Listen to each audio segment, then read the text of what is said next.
Shop the Sherwin-Williams Super Sale and get 40% off paints and stains August 8th through the 14th. With prices starting at $29.39, it's the perfect time to transform your space with color. Whether you're looking to revamp your interior or exterior, we have you covered with bold hues, soothing neutrals, and everything in between. Visit your neighborhood Sherwin-Williams store or shop the sale online. Delivery available on qualifying orders. Click the banner to learn more. Retail sales only. Some exclusions apply. See store for details. Pet Life Radio. You're listening to PetLifeRadio.com. Welcome to Animal Rights on Pet Life Radio. This is your host, Tim Link, and I'm so excited you're with us today. Thank you so much for joining us. My guest today is Broadway movie and television star and author Gina Gershon. Gina's going to be talking to us today about her recent released book, In Search of Cleo, How I Found My Pussy and Lost My Mind. If that doesn't catch your attention, nothing will. So we got to talk to her about that. It's a great book, and we want to talk to her about Cleo, obviously, as well. So everybody stay tuned, hang tight. We'll be right back with Gina Gershon. Right after these messages, you're listening to Animal Rights on Pet Life Radio. Sit. Stay. We'll be right back after a short pause. Well, 4 to be exact. Petco, where the pets go. Petco, where the pets go. Pet Life Radio has tail-wagging, fur-flying, fabulous deals for our listeners from Petco. Get $6 off your order of $60 or more and up to 40% off the entire Petco site. That's right. But that's not all. Because you're a Pet Life Radio listener, you'll also get free shipping on your order of $49 or more. $6 off, up to 40% off, and free shipping from Pet Life Radio and Petco. To get these awesome deals, go to PetcoDeals.com. That's PetcoDeals.com. Petco, where the pets go. I'm not much of a reader, but I do wish I were more well-read. There are so many great books coming out. I wish I could find a way to keep up. Audible.com makes it easy to stay well informed and catch up on your reading simply by listening. Audiobooks from Audible turn downtime into uptime.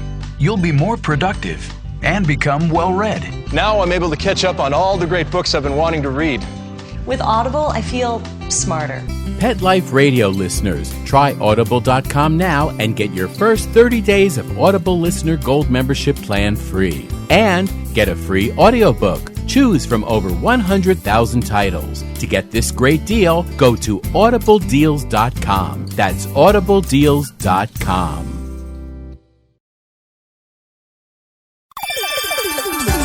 Let's Talk Pets on PetLifeRadio.com. Welcome back. Welcome back to Animal Rights on Pet Life Radio. This is your host, Tim Link. And joining me now is actress and author Gina Gershon. Gina, welcome to the show. Hi, how are you? Oh, we're doing great. We're doing great. Thank you so much for coming on the show today, and congratulations on the latest book. Thank you. Yeah, tell us a little bit about In Search of Cleo. Well, it's basically the true story of when my cat was taken from my house, and he was missing for 3 days, and I had to search high and low the streets of LA for 2.5 months until I could find him. And all of the crazy people that I met along the way and who I enlisted to help me, friends, people who supposedly didn't even exist. I mean, who knows? You name it. I did everything I could to get my cat back. And we won't actually tell the cliffhanger. Everybody's got to get the book and read it to find out how it all turned out. Oh, yeah, that wouldn't be any fun. That wouldn't be any fun at all. Now, I do have to admit, Gina, there's many, many reasons I wanted to talk to you, and I think the book's fabulous once again. But I know during your journey, you had a nice little conversation with Sonia, and unbeknownst to you, probably, I am, too, an animal communicator. Really? Yes, and my specialty is missing animals. That's wow. I would have called you, too, had I known. I know. So now we know. Hopefully it never happens again. But I never have to talk to you about that. That's right. We'll talk about other things. But it did fascinate me about that part of it. So tell us a little bit about that journey and some of those characters you ran into in trying to find Cleo. Oh, which ones? There were so many. I mean, it's 4:30 in the morning in L.A. when I went, cat hunting, basically from 4:30 to 7. And it's not like New York or, other cities. It's pretty deserted. L.A. is empty. And so the people that you meet between 4:30 and 7 in the morning aren't your typical people you normally meet otherwise. And there was guys from jail calling me. I met psychics that people said, oh, you have to talk to this person, Sonia the animal psychic, Arthur the paper man, this World War II vet who was pretty interesting, a whole bunch of other people who said, called me up and said, I have your cat. But as it turns out, they didn't have my cat. Lots of very nice people who were very, very helpful. Other people who just, kind of wanted to make a reward. So you learn a lot about humanity and what goes on. It was very interesting. It was a whole subculture of people that I hadn't encountered before. Yeah, I think it's fascinating because as I mentioned, I do this work. This is probably the main part of what I do outside of the writing and the radio show. But you do find sort of one type of person or another. I tend to believe it's the one person who believes that they have the best advice in the world, which probably is not the best advice in the world. And then you have the other one, which is the true colors of what I think humanity is all about. People really willing to help and go out of their way to help you out in a situation like this. Yeah, absolutely. And you learn who people, there are definitely animal people, and there are definitely people who are not animals who don't get it. They're just like, just go out and get another cat. It's like, really? Go out and get another kid. I mean, it was very interesting to see. You could tell by their reaction to what I was going through, their own relationship with their pet. Yeah, and I think it's a big part of it as well. It's not just another cat. Yes, you can adopt cats and find cats, etc. But Cleo's your baby, is your family. Definitely. Yeah, so tell us a little bit about Cleo. Cleo is, he's a very now spoiled, manipulative, very smart cat, but very sweet. I mean, really, he's, I'm sure everyone says, my cat's not like a cat, he's like a human being, but he's pretty highly evolved with a very big personality, and he definitely runs the house. If he doesn't like what's going on, he lets you know it. So you got your typical cat behavior there. I think that's the way to go about it. But I'm sure that is Cleo milking this for a little bit more than it's worth since this escapade happened? Oh, yeah. Well, he came back, and of course I was so happy that he came back. He, was completely spoiled. And then I think he realized, I really should milk this for all it's worth, and he did, and now he's a monster. But a good monster, a monster that I love. Yes, right. A monster with the pulling the heartstrings there. Yeah. So then you go through this great escapade, or not so great escapade at the time, and I'm sure you go through all the emotions that happen when you miss a furry family member. But how do you turn that into a book? What made you decide to do that? Was it basically prodding by all your friends and family to do this, or was this something that you thought about on your own? Well, I'd say for a couple of years, I always have side projects. I think, okay, maybe one day I'll do this. And I certainly had a couple of strange cat stories. I thought, I'll just write a cat tales book, because I did have odd encounters with cats, and I thought, that could be funny short stories or interesting short stories. And the Cleo story, I was so devastated when I was going through it, it never even occurred to me to write about it. My friends were highly entertained by all these stories while I was completely devastated.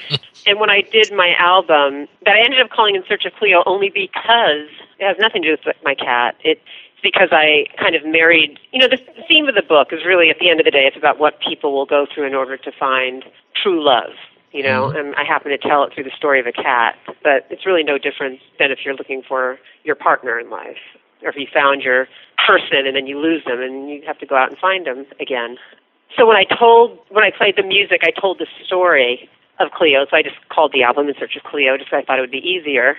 And then after that, everyone kept saying, oh my God, no one believed the story. I'm like, I'm not making this up. And one thing led to another, and someone said, you should write this as a single, for Kindle. And I thought it was an interesting idea. And the next thing I knew, I had a book deal. And someone said, can you write this as a book? And I was like, yeah, I guess. And so I just said, sure. I rose up to the challenge. I've never done a book like this before. Definitely so. And now you can write another book about cats. That would be the key behind that. Just keep No. I think one book about a cat is plenty. Well, I interviewed I don't have another story. Hopefully I won't have another story. Well, the reason I say that is I interviewed a very well-known author. I'll leave his name unmarked on this interview, but he had a New York Times best-selling book about dogs, and he said he didn't want to be a dog writer, but somebody talked him into writing about another dog that he had encountered, and that became a New York Times bestseller. So nothing wrong with being a dog or a cat writer, that's for sure.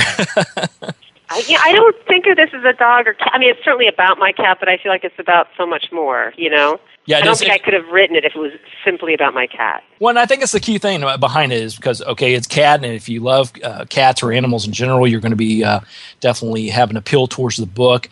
Your escapades and all this stuff that you go through and the emotions and everything that goes through in the book definitely shine. But also, as you mentioned, those parallels, how it parallels in life and some of the challenges that you were going through in life, some personal relationships and family situations that you were going through that paralleled beautifully into a nice book that's fun, humorous, heartfelt, and actually has those underlying themes to it as well. So you did a great job on that. Well, Thank you. We're going to come to a quick commercial break. We'll come back with Gina Gershon, talk to her a little bit more about her book and some of the other wonderful activities she has going on. So everybody stay tuned. We'll continue our conversation right after these messages. You're listening to Animal Rights on Pet Life Radio.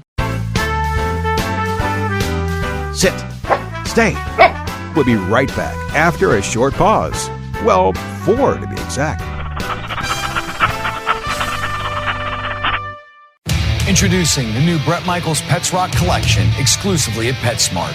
I created it for the pets that rock your world. Shop the Bret Michaels Pets Rock collection and celebrate PetSmart's 25th anniversary with up to 25% off thousands of items on the PetSmart site. Plus free shipping on orders of $49 or more. Go to PetSmartDeal.com. That's PetSmartDeal.com. PetSmartDeal.com. Dyson. The new Dyson Animal Vacs are powerful bagless upright vacuums for homes with pets. Air muscle and radio root cyclone technology generates the strongest suction power to powerfully remove dust, dirt, and pet hair from the home or car. To order your Dyson Animal Vac, go to DysonDeals.com. DysonDeals.com to order your Dyson Animal Vac today. Dyson. Music to your ears. Hi, I'm Lisa Smith-Putnam, the host of the new and exciting show, Your Pets, My Dogs, here on Pet Life Radio. Your Pets, My Dogs will feature celebrity interviews, we'll talk to everyday pet owners, and more. Listen, I am here to entertain you each and every week, right here on Pet Life Radio. Again, that's Your Pets, My Dogs. I'm your host, Lisa Smith-Putnam. Your Pets, My Dogs. Your Pets, My Dogs. Let's talk pets. Let's talk pets On Pet Life Radio. Pet Life Radio. PetLifeRadio.com. Welcome back to Animal Rights on Pet Life Radio. You're listening to Tim Link. Thanks for coming on board with us today and listening. We've got author and actress Gina Gershon on the line with us today. We're talking to her about her latest book, In Search of Cleo. And Gina, I want to talk to you a little bit more about after putting the book together and having it out there. Is there something you've learned the most from putting the book out, as far as once you were done, you were kind of surprised about any part of writing it or putting the book together? You go into the idea of writing the book, putting the theme together, but once you're done, it takes on this new life, or it has a surprise part that you'd sort of forgotten about, or something that popped into your forefront. It's like, I knew it was going to be a good book, but I knew it was going to turn into this or have these underlying feelings. Yeah. I think the thing that surprised me so much, because I had to not only tell the Cleo stories, I kind of told memories about other strange cat stories along the way. These are stories that I just know because I've lived them, and then once you start putting them down, after a while I thought, oh my God, people are going to think I'm insane. I mean, they seem so normal when I'm going through them, but looking at them objectively, I could see how people are skeptical, because I, in fact, am a skeptical person as well. And one strange thing after the other, I'm sure my friend read it and she was just like, oh my gosh, she was, okay, you just tell me you made some of this up. I said, she asked me about one part in particular. I said, no, it's totally true. I said, the weirder this stuff is, the truer it is. And she was like, okay, well, you need to check you in somewhere. But, I learned truth is stranger than fiction, and that's just the truth, Yeah, I always say when we're talking about comedy or humor in particular, it's the real life things that you go through that people can relate to and actually get humor from. And I think it's the same thing when you're putting together a book. It's things that they can't believe is happening, but yet they can sort of relate to it as well. Well, listen, some of the best comedy, it comes from the most painful place. I mean, look at the great comics. They're miserable. They've gone through horrible times for the most part. I think had this not been so horrible and tragic at the moment and painful to go through, I don't think I would have gone through it, and it just wouldn't have seemed so insane. I wouldn't have, desperate times call for desperate measures, and, the more willing you are to go out there, I think the stranger stuff is going to come to you. If you're open to it. Absolutely. I was open to anything. That's right, because you needed Cleo back, and that's the key. I wanted my baby back. That's right. Once our readers pick up a copy of the book, In Search of Cleo, what would you hope they would take away from it after reading the book? Oh, to make sure they know who's taking care of their animal when they go away. Not someone who takes them to dog groomers. I would hope that they came, one of the things that I came out of the story with when I was living it, it made me a little bit less judgmental. I feel like there were so many people that I thought were so strange that in my normal life I would never actually speak to, and I probably wouldn't. And they ended up being such great people. So I learned not to judge a book by its cover, Exactly. And people are surprising in their humanity. Yeah, I do. As I mentioned before, I think at times like these, the people that understand what you're going through and what Cleo was going through step up and show their true colors, which hopefully, in most cases, it's a very positive sign behind them. Yeah, well, especially like in LA, it's such a car culture, and everyone's so in their own little world that it's almost like these other people don't even exist. And when all of a sudden you have to encounter these different types of people that you don't normally encounter, it's really interesting. It's good to get out in the world and learn a little bit, get out of your comfort zone a bit. That's right. You're probably the first person in your neighborhood to actually know your neighbors, whether you liked it or not. Yeah. Well, it wasn't in my neighborhood. That's true. It's like, who is this girl in our neighborhood? Yeah, LA, sometimes you know your neighbors, but not as well as in New York. You don't really have neighborhoods, because people don't really walk. It's not a walking culture. You're just kind of in your car, and people don't talk to each other. Although that's not true. When I lived down at the beach, people knew each other. It was a little bit more neighborhood-like. Yeah, because you're getting out and about. Sure. Now, this is not your first book out there, obviously. It's you're the co-author of a children's book as well, Camp Creepy Time. Mm-hmm. I wrote that with my brother a couple of years ago. They called it a young adult book, but it was really, for like 8 years old and up, because I know a lot of adults who really liked it. Exactly. Now, how was the process of writing this book compared to putting together a young adult or children's book? Well, it was totally different. This was basically a true story. So I wasn't trying to write this per se. I was just trying to retell the story, just kind of try to keep it in my voice as if you were sitting there in the room with me and I was telling you this crazy story.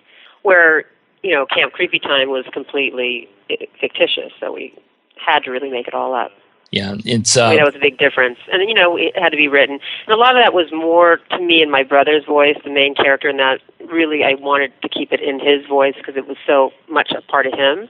So it was just a different process. It was more of structure and protagonist and antagonist. Like classical, more like classic, like kind of literary things I had to think of. Where in this, I just wanted to tell the story. Do you know what I mean? I didn't have to think about that stuff.